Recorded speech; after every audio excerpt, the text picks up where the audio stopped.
it sounds like you may have had a similar experience with people saying like, oh, that's not all of you. There's these other parts of you. And it's like, actually, why can't this just all be me? Hello, my name's Kay Anderson, and you are listening to Lost Spaces, the podcast that is all about lost queer spaces. Only, it's not just about that. It's about the memories and the stories from the people who drank there and danced there and, dare I say, fell in love there. So this week's episode, it feels like a bit of a culmination, pulling together the threads from lots of different conversations that I've been having over the last few months.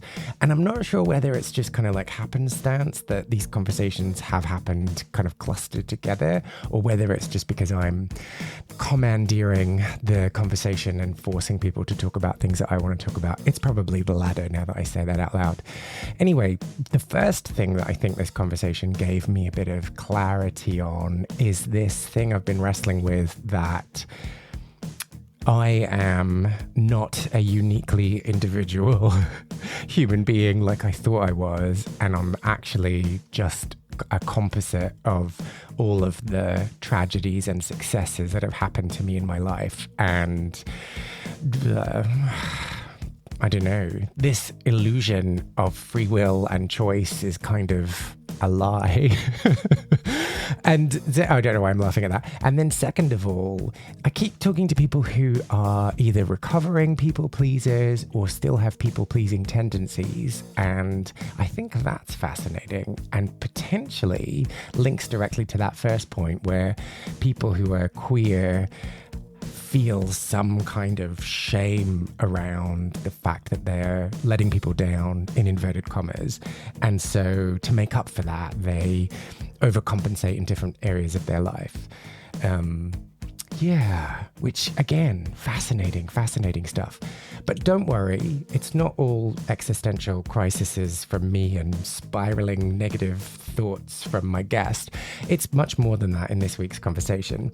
The other half is a lovely chat with the actor and founder of the Men Who Read book club, Paul Cram, about the lost Minneapolis space Jet Set, where he and his friend Robert used to go religiously, embracing the opportunity to leave behind the rest of the world, if only for one evening. Shall we get into it? And I'll stop blethering on. Right, let's go.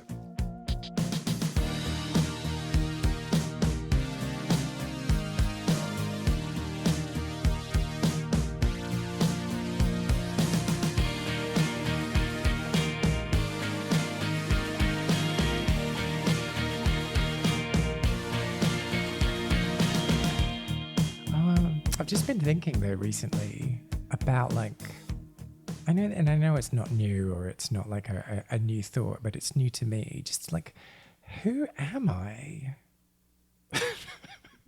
Well, and that question, that can be really challenging and really deep, or it can be light. Like, it can just be silly and fun. But like, if you really go down that rabbit hole, like that can be, I mean, actually, this might be a perfect segue into some of what I could chat about. But like, as one who has come from like a religious family, which has like a very, like, there's this book, it's called the Bible, and it like tells you here's who you are, or here's who you're supposed to be. Sorry, what was that book again? I'll spell it for you. It's called Bible. That's the book for me. And what's it about? It tells you how you must exist and live, and it tells you who you are. Oh, is that the one with a whole bunch of contradictory stories that don't really make much sense, and then is badly translated over the years and has like some weird rules by which to live, which all contradict one another as well? And I love that you're saying that, because of the fact that like what I grew up in, what you're saying would be sacrilege. Like, it's like, it is literal. Like, there's no such thing as made up stories in the Bible. Like, this is all extremely literal. But yes, that we are speaking of the same book. Oh, So when did you first come to learn of the book? I don't know why I asked that question. When did I first learn about the book, or when did I first learn that they were actually stories and things that were made up and things that were... No, okay, so you grew up in a religious family, right? And so I'm assuming that from birth it was like, hey, this is who we are, this is what we believe, this is what you therefore believe. Do you remember the first time that you were like, well, this seems like a lot of bullshit? For me, I think some of that came into play, which I think it does for most people in some ways, but probably when I was starting to hit adolescence, where I was just like, something doesn't add up in all of this. And so how deep into it were you? Were you like at a religious school, in a religious community, like no non-religious people would come into your life? So I grew up in the Midwest of the United States. So I'm in Minnesota. I don't know if you know where that is. Yeah. Oh, yeah. And I mean, Drop Dead Gorgeous, favorite movie. Can't do the accent. Yes. Bloody love it. Well, and fun fact, I am an extra. I was in the background of Drop Dead Gorgeous. I saw that on your IMDb. So excited. So fun little fact. Drop Dead Gorgeous is super fun. But yeah, I grew up in Minnesota, which Minnesota's like this interesting little anomaly sort of in the Midwest, because the Midwest is very overall, like society is very like biblical, very, everybody's a Christian, you know, it's a very very close to like the Bible Belt of the United States. But growing up here in Minnesota also has this thing, like we have the University of Minnesota. It's a very liberal as well. Like it's like this little liberal oasis in a way. But when I was growing up, just to give you some background and context, I never spent a day in public school. I was homeschooled from kindergarten all the way through graduation, through high school. What were your classmates like? My classmates were such bullies. My teacher was just homophobic, you know, all the things. Yeah. Oh, wow. But so homeschooled, but you were socialized at church. I was socialized at church, exactly. Okay. But also, it was really important to my parents too. They did acknowledge some of like, this is really insular, like this is really insulated. Mm-hmm. So they encouraged like at church, like that I would be in plays and like, you know, sort of some of that acting things. Like I remember my mom saying, she's like, I don't want you to fear getting up in front of people. Mm-hmm. And I don't. I'm an actor. Oh my God, throw me up on stage. I'm great, you know. So there's some of that, but yeah, overall, growing up in that fundamentalist Christian environment was pretty challenging for myself as someone who's gay. Okay, so I don't think we've quite answered the question. I asked about like the first moment where you were like, something's amiss here. You were homeschooled, so you weren't really influenced by your peers necessarily. And the only peers that you had were people that were in church as well. So am I allowed to say indoctrinate? We're being indoctrinated as well. I would totally use that word as well. Yes. So when you had that first inkling, like when you were a preteen, how could you process that? What could you do with that thought?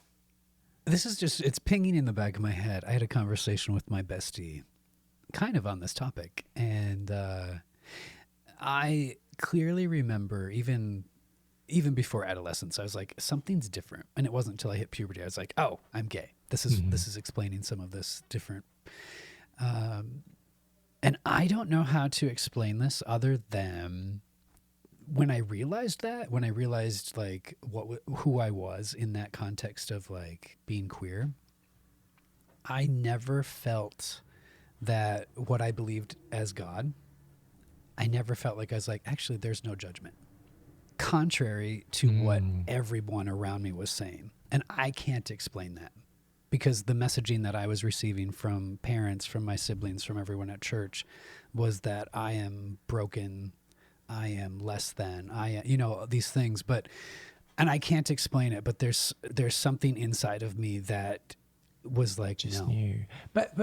But going back to the throwaway comment I made before about everything contradicting each other in the Bible, you were also receiving the message that God loved you regardless, right?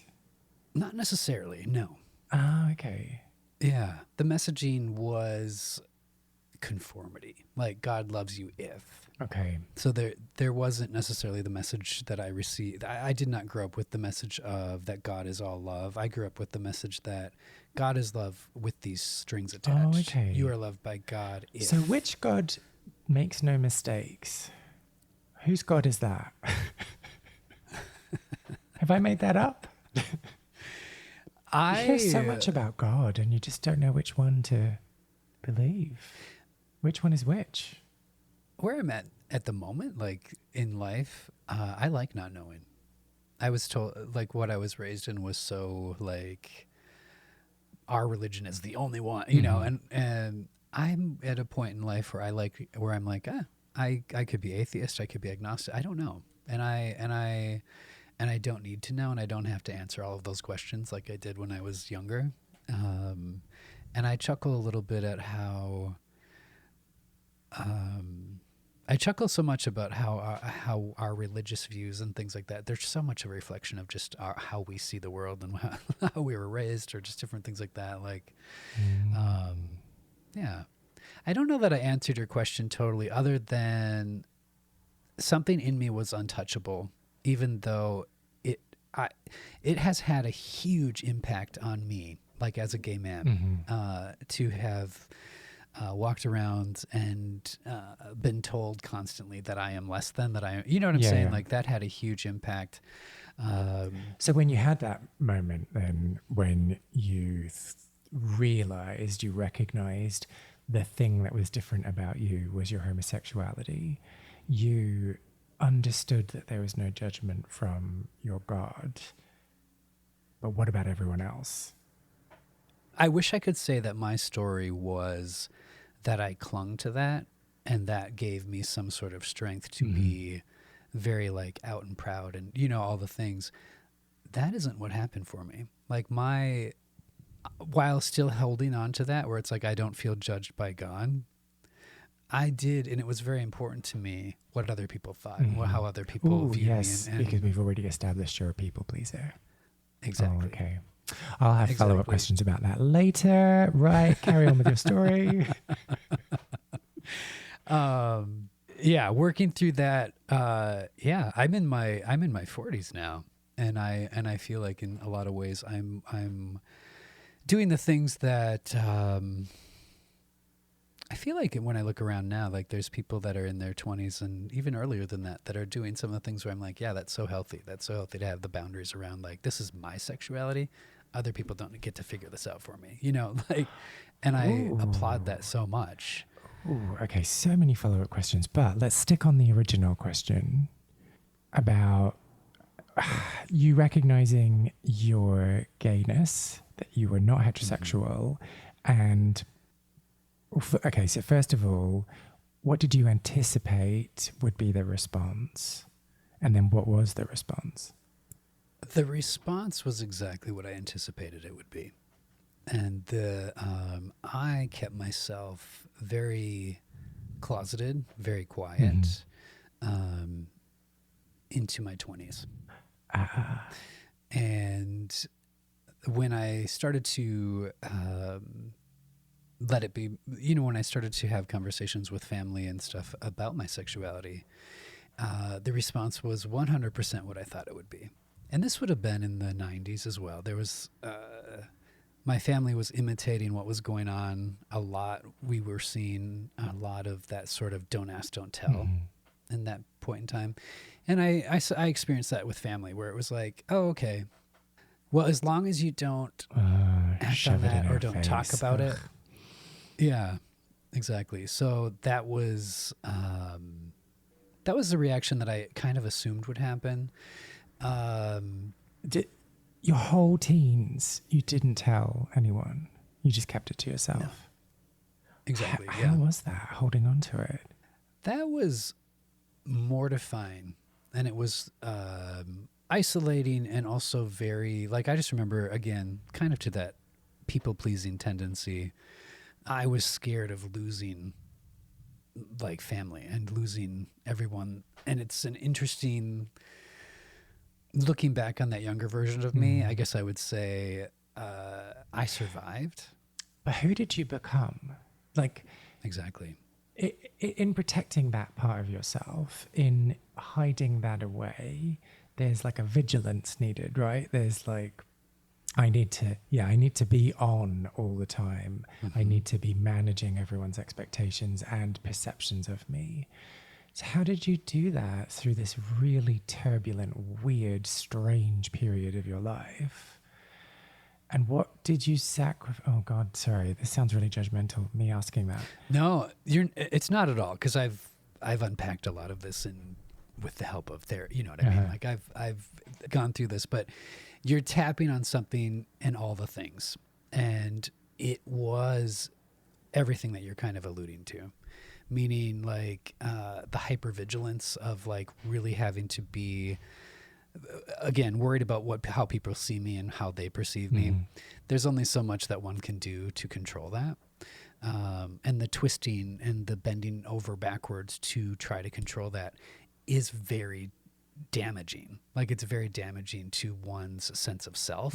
Like, hence your question at kind of when we opened up, when you were saying like, well, who am I? It's like that resonates and it strikes a really deep chord with me. And those are questions that I've been asking myself even more recently because of having felt like I had to exist and not show any of that and like keep that so closeted and so there was so much fear and so much hypervigilance on myself. Like it's exhausting, like to the point that I am surprised I'm still kicking it. Like, very. Sorry, what do you mean by dark. Kicking it? You're still like overcoming the impact of No, to the point that I'm surprised I'm still alive. Oh, I see. Yeah. Because it got that dark for you? Here and there, yeah. Yeah, which is part of the reason why, like, even in the, I don't want to say this was all such a long time ago. Even in the past few years, like, there was a point where I was like, ooh, this is a lot. And I was like, I don't, like having a suicidal ideation. I was like, oh, no. And I did. I called up I've seen a therapist off and on over time. And I was like, I don't like this. This is dark. Let's unpack some of this. And it's that really weird situation. Maybe it's not weird. Maybe I'm making it weird because I'm apologizing for my existence when I shouldn't be. But I don't know how to explain to someone the impact of having to not be yourself, because on the surface, like if you explain it to me, like, oh, you just have to keep this secret for 10 years, I would be like, oh, okay, I can do that. I don't have to talk to anyone, no problem. I'm gonna do that.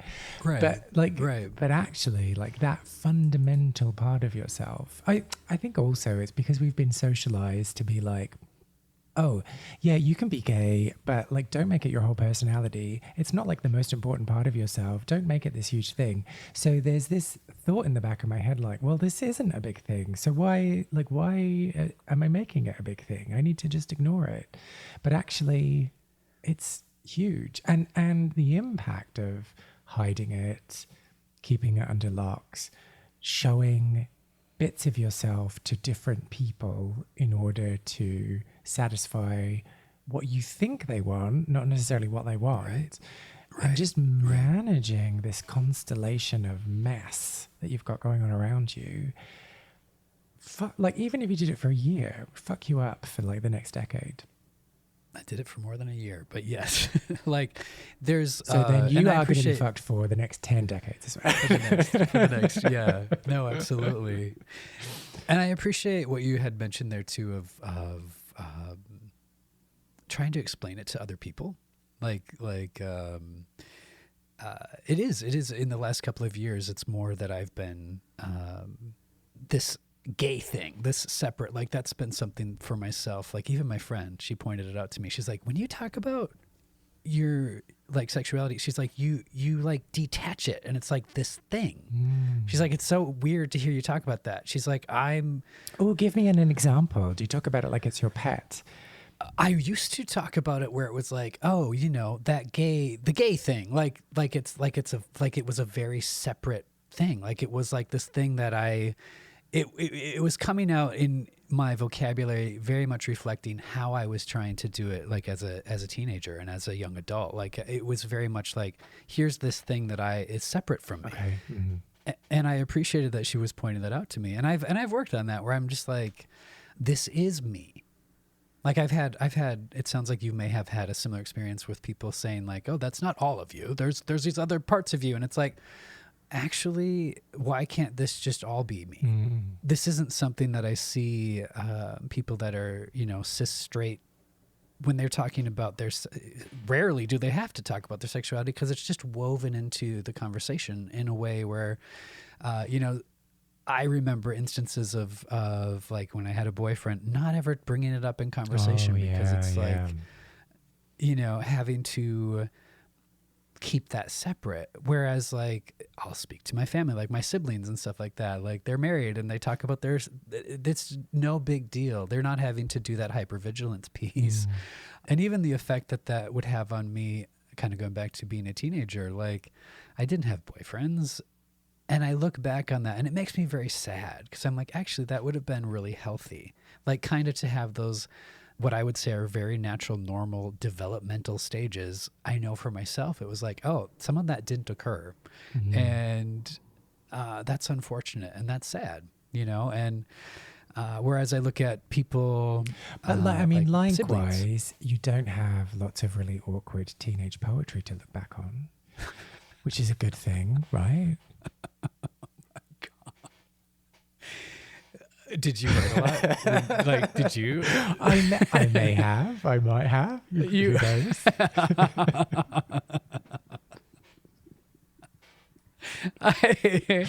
Angsty teenage poetry. Exactly. See, so there are some things that are worth missing, I think.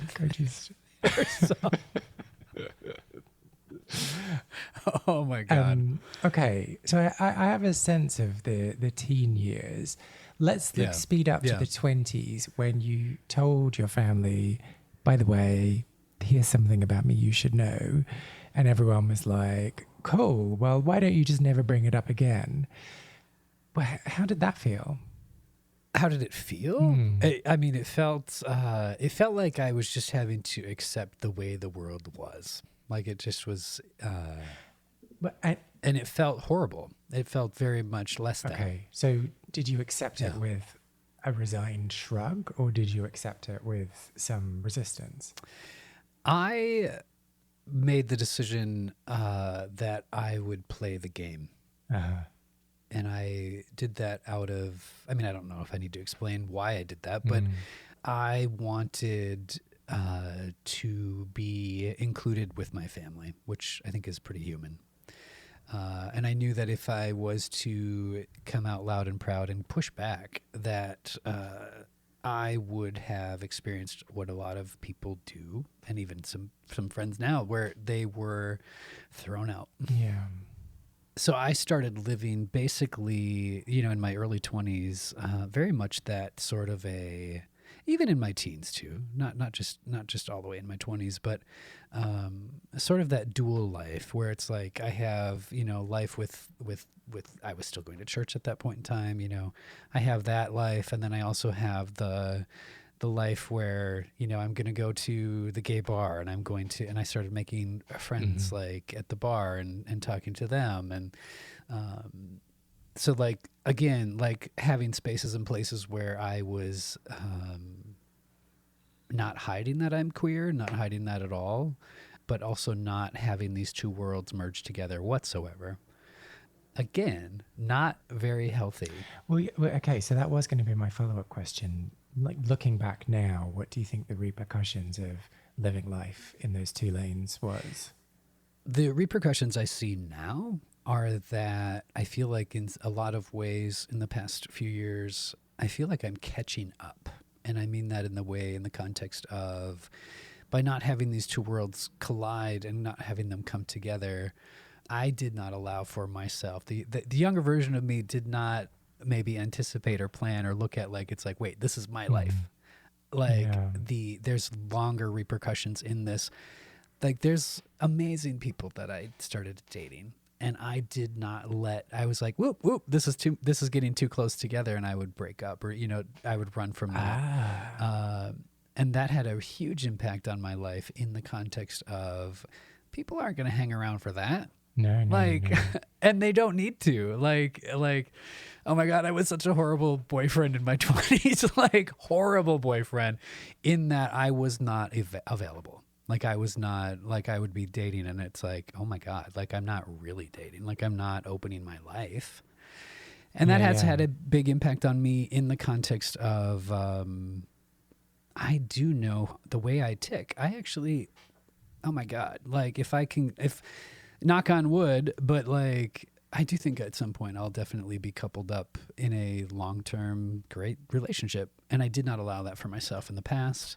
So how did that manifest? So like, was it when things were getting too close, like when you were getting emotionally bonded, you would push back, or when they were trying to encroach on elements of your life that both, yeah. Like where there's that natural progression of a relationship where it's you're dating, things are going well, and you start to learn more about each other. And I was not allowing for that to, after a certain point.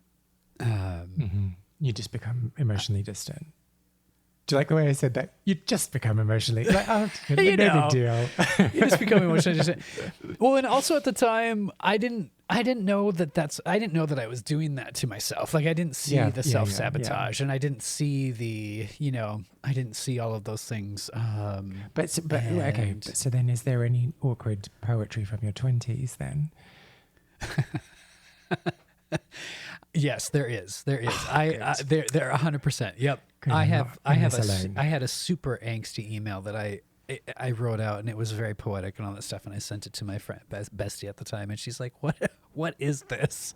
And, she was very supportive, but just a real quick sidebar. You know how like every now and then there's these articles that are like, soldiers' love letters from the 20s have been found, and like these amazing like relic of the past, and wow, like blah blah blah, like these are the messages they were sending to each other.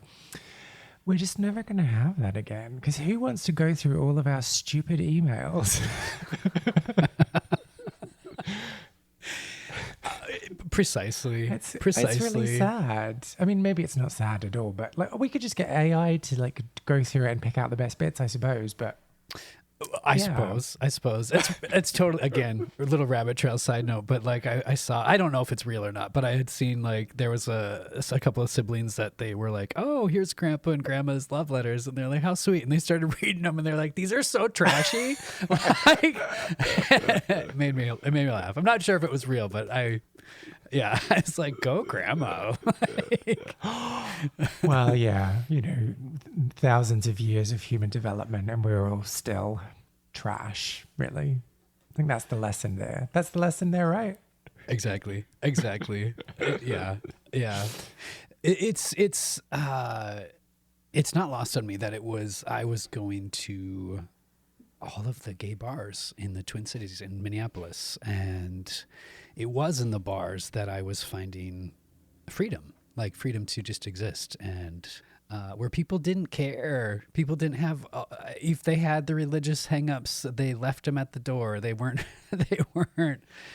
trying to get me to conform, and that was great. Like, okay. Well, thank you first of all for bringing us onto topic. That was masterfully done. So we're here to talk about Jet Set. I mean, first of all, Jet Set, what an amazing name. It feels like straight out of the 70s or the 80s. Second of all, why is that the place that you wanted to talk about? Why I would want to talk about Jet Set is, one, it's no longer there.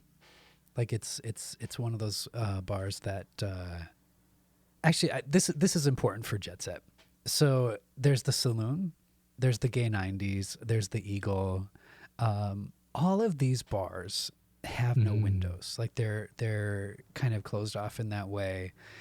And Jet Set was one of the first bars in Minnesota that I went to. And I had heard about it. I'd heard about it from some friends and stuff. They're like, "Oh, you're going to go to Jet Set." And I was like, "Well, what's Jet Set?" You know, and they're like, "Oh, it's a new bar over by the river." And I was like, "Okay." And I remember the first time that I pulled up, I was like, "Oh, okay." Like huge windows, like just huge, massive windows, and a really cute little neon sign that said Jet Set, like just tiny, like in the corner. And the bar had outdoor seating. Like I was like, in Minnesota? Okay, like this. Exactly. Yes. How often did they get to use that? All year round. We Minnesotans, Really? if you would just, if you had to go out and smoke or something, you'd grab your winter coat off the rack and you would go step outside for a smoke, and you would smoke in the freezing, temperatures. Yeah. But I think that was a really big, I guess maybe there's something, I guarantee there's something to having gone to the other bars, and then probably even for myself in my own life, being able to walk into a bar and be like, oh my God, there's windows and everyone can see in, and how cool is this? And also Jet Set had its own vibe. Like it's a lounge bar. So like a lot of like really low, white leather couches in a very, very minimal, like cement. And you have your bar and you've got a little bit of seats. And the music that they played, like there was a DJ named J.R. Kennedy. They were distinctly different than all of the other bars. They were a neighborhood bar, and they were chill. And it was like you could come in, you hang out. The vibe was different in a really good way. It's like you dressed up just a smidge more to go to Jet Set than you would at other bars. It's like, yeah, you look nice and you hang out, and there's really, really curated good music. It's not just like your pop playlist, although that would be a part of it too. But the vibe was different. The dancing was just, I don't know. There was something about it that was really special. So that first time at Jet Set, do you remember? I remember walking in there. Yes, I do. They had. Well, okay. Before you go into that, let's do some context setting. So you're in your 20s at this stage. You have been to other gay bars. Are you out to your family, to your friends, to anyone? I am at that point in time out to. I don't know how to really explain this well. My family knows I am gay, yet refuses to really, and I'm playing along with that, where like I'm not living in my full being at that point in time. Are any of us ever? So sorry.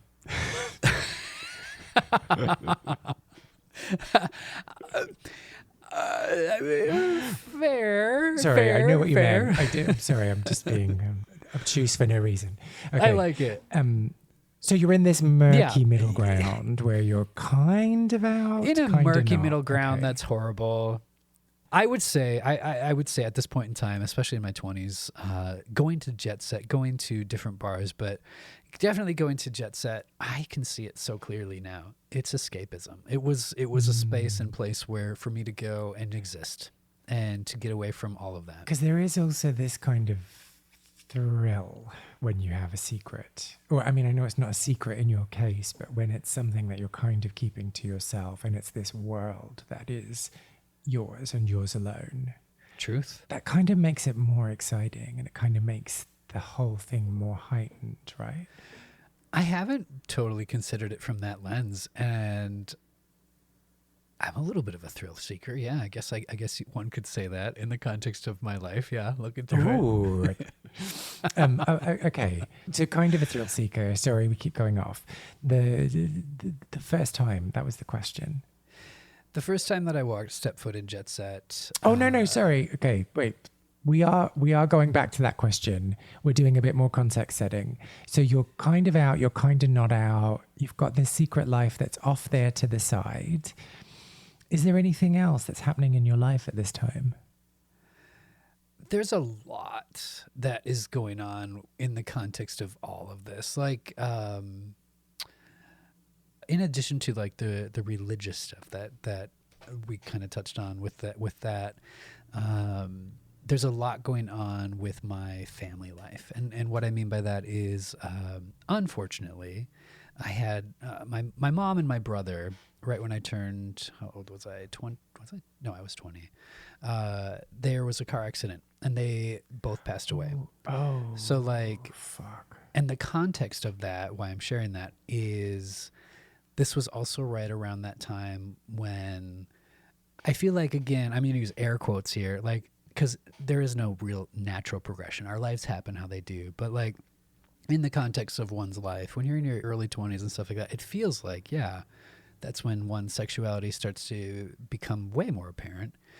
So when I look back on it, like having had that occur at this time when it was like very confusing for myself, like sexually, like, and trying to kind of navigate and figure out what I'm doing, this huge explosive life thing happened to, not just to me, but to our family. Yeah. And I wound up being somewhat of a caretaker for one of my much, much younger siblings. So like navigating that was so complicated and so hard. Like, and I don't want to sound like, when I say this, like when I say that I made some decisions to not be rejected by family, some of that was a choice that I also made because of the fact, like I was looking and I was like, I had someone in my family highly suggest that if I was to come out, I would never see my little brother again, as I was the person who was kind of his main caregiver at that point in time. So like the level of crazy that was going on in life, again, to have a space like Jet Set where I could go and escape from that was such a godsend. And like, if you don't want me to keep asking questions, then please do say so. So sorry that I'm lingering on this. Does that also kind of compound what we talked about earlier about not making it a big deal, like not making your sexuality a big deal? And because of this tragedy that happened in your family, there's this extra worry of pulling focus, of making it about you. And so you recede more. 100%. Yeah.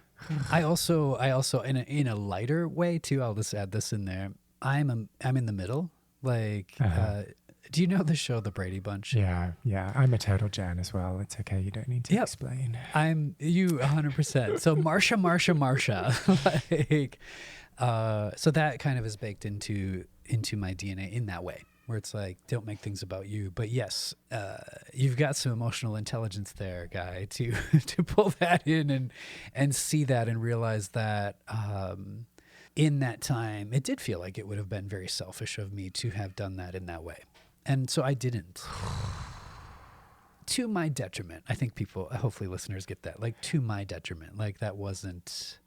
Yes. It wasn't... Yes, yeah. Listeners at home, please try this at your own discretion. Try this at your own risk. risk. Yeah. But did you have anyone then to unload on? That sounds really dirty but did you have anyone to share with?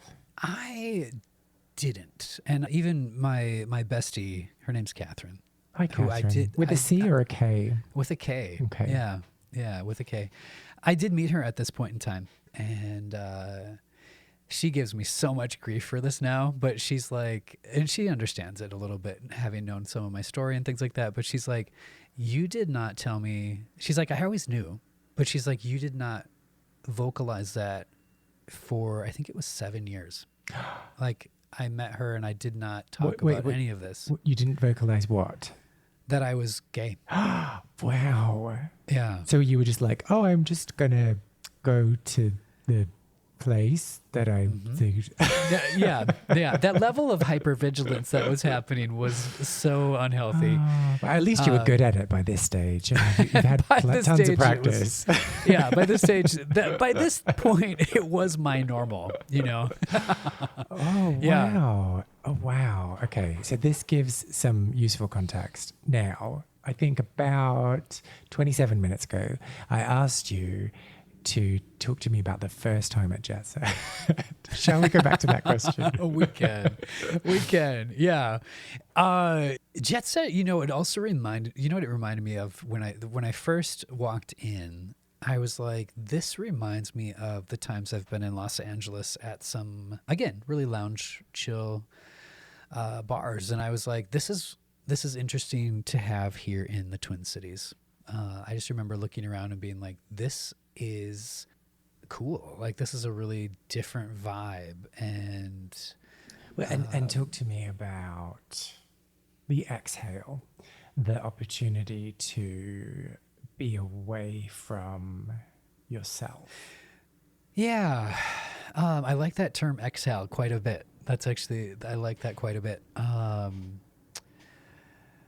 I don't know what else to say about that. Like let me word it slightly differently then. Yeah. There's Paul in your everyday life. How is Paul at Jet Set different to that person?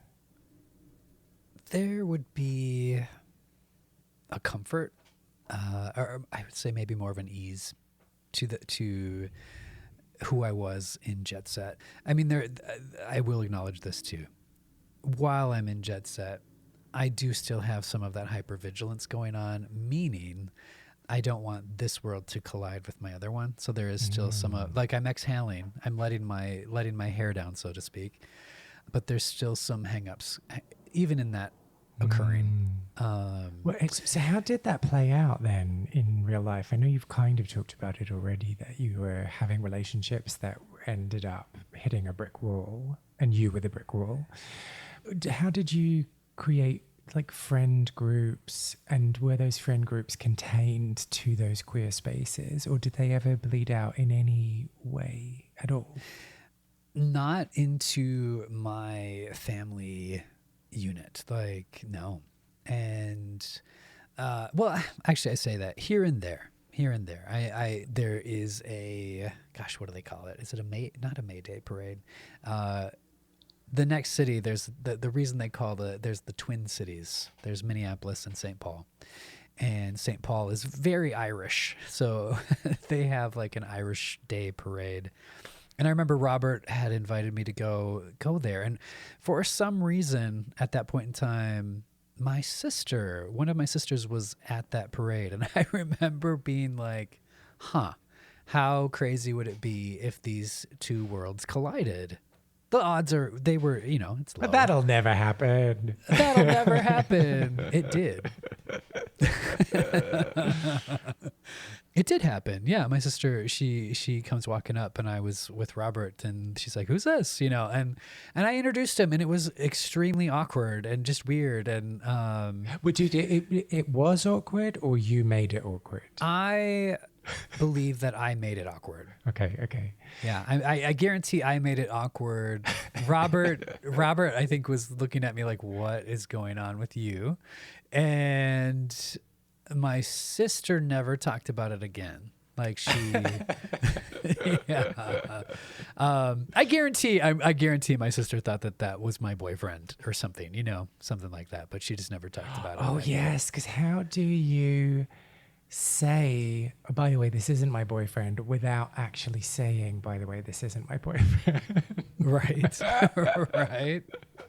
And also, I guarantee there's something in me that probably, again, thrill seeking, where it's just like, sure, let's clash these two things together and see what happens.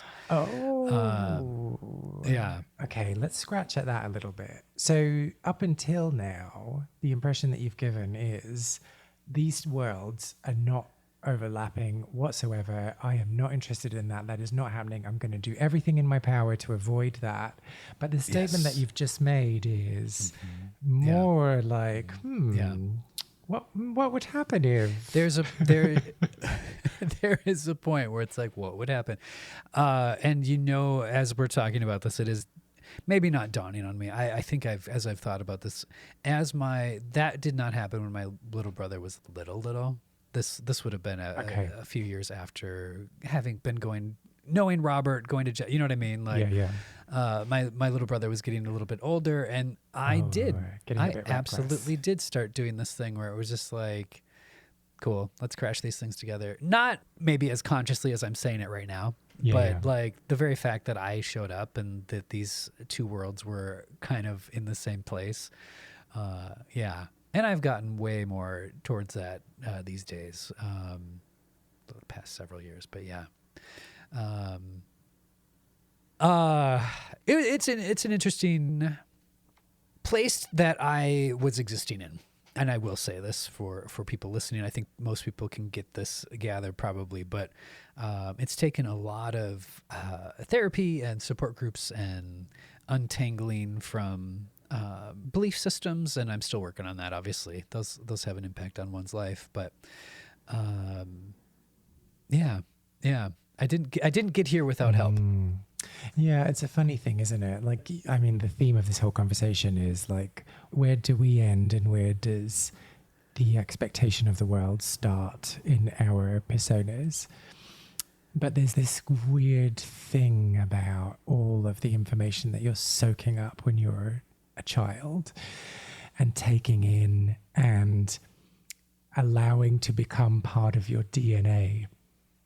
So some thoughts that you have, some approaches that you have to life are so baked in that it's really hard to undo. I don't know why I said that, sorry. It's not helpful at all. I think it's helpful because it's relatable. Like it's human, it's real. It acknowledges those things that it gives voice to it. So you spent your 20s going to Jet Set. Yes. And the place closed in 2018. Do you remember hearing that it was going to close or hearing that it had closed? I had heard from a friend, and when I heard, they had just had their like big send off, like they had closed like the weekend before. So like it wasn't something that I knew about until it was gone. Yeah. Yeah. So that was startling to me, actually. I was just like, wait, no, what? Like, how could Jet Set close? Like that was the, bar. They were very popular. Like, this doesn't make any sense. It does now. No, because at that point I didn't know that it was like, oh, they just think the landlord, it was an issue there. It wasn't that they weren't making ends meet. Like they were a very successful bar. So it made me sad. It made me very sad. What do you think that Jet Set taught you about yourself? I think I want to chuckle here. Just I want to write like some angsty poetry about it. But I feel like I learned from Jet Set, it's okay to be seen. It's good to be seen. By who? Whoever wants to look. So if we're going to hop into the time machine, you and me, right? I don't know why I'm coming, but let's just say I'm coming. Come along. I'm observing. Yeah. Enjoy. If we jump in the time machine, we go back in time and the time machine lands outside Jet Set. Is there a parking space? Who knows? Anyway, we get there and we run into the 20-odd-year-old version of you, and you get to have a conversation with him. What advice would you give him? I would tell that version of me that all of those fears, all those things that you're trying to control, you can't control, and you're probably not controlling them as well as you think anyways, and that you are okay just as you are, and you don't have to control all of this. You don't have to do this hypervigilance thing so much. You don't have to be striving so hard. And it's going to be okay, and you are okay. That would be what I would tell him. And now, because I'm there with you, I ask him to then give you words of advice. So 20-odd-year-old you is giving current day you advice. What do you think he would say? I actually have not really considered that. I think that's a really fascinating question, and I don't know if I know what to say. I'm not sure if I know what the younger version of me would tell the older version of me. Okay, let me ask it in a different way then. Sure. What do you admire most about him? I admire most about him that he was kind to other people. Yeah. Now, actually, you haven't gotten away with this. I wrote down earlier and I said I'd come back to it, and you've just reminded me to come back to it. Okay. Chronic people pleasing. You never said chronic. I've just assigned that word to the sentence. But chronic people pleasing, have you gotten over it? I have. Do you need to get over it as well? Maybe you don't need to get over it. I would say that have I gotten over it? No. Like I think that's just it's a part of me. So I can exploit it then, is what you're saying. What I definitely have learned though, and maybe this also would be something I should tell the younger version of me, is when you're making it really important to be kind, include yourself in that. Aww. To that point and to that thing, I can be kind, but I need to have really good boundaries in place. So like, unfortunately, no, you wouldn't probably be able to exploit that, because I would be like, no. Damn it. Too late. Yeah. But like, that would be something that would be, it's something, yeah, actually, I would say that in the past couple of years, it's taken a lot of thought and a lot of like awareness of, it's like, this is how I'm operating, and I need to not be taken advantage of quite how I have been. Obviously, from our conversation, I would say that like family is definitely used that in a way that was very negative, but I think there's a way to harness that and to know that about myself, and to be able to take that and be like, I don't want to lose some of those pieces of myself. Like I think people pleasing is really or chronic people pleasing, very negative. Taking other people into account though is not. No, you know what I'm saying? Mm-hmm. So like there's a it's all about balance in those contexts for me. And yeah, pleasing oneself is also good. That sounds way dirtier. I just realized what I said. Yeah. Yes. But I mean, but not wrong though. Not wrong at all. No. No. And that's us for yet another week. Whilst you are here, why not go and give some love to Paul on the interwebs? He can be found firstly at his website, iampaulcram.com. And from here, you can find out more information about his book club and his YouTube videos. And you can even drop him a line and say, hello, how are you doing? I think that you look very smart today. I think he'd love that if you did that. And I would also love a little bit of lovin'. So if you want to say hello to me on socials, please do drop by TikTok and Instagram, where I can be found at Lost Spaces Pod. Okay, I think maybe that's us for yet another week. Another week. I will see you here again next Wednesday, and I hope that your week is marvelous. Just marvelous. Bye now.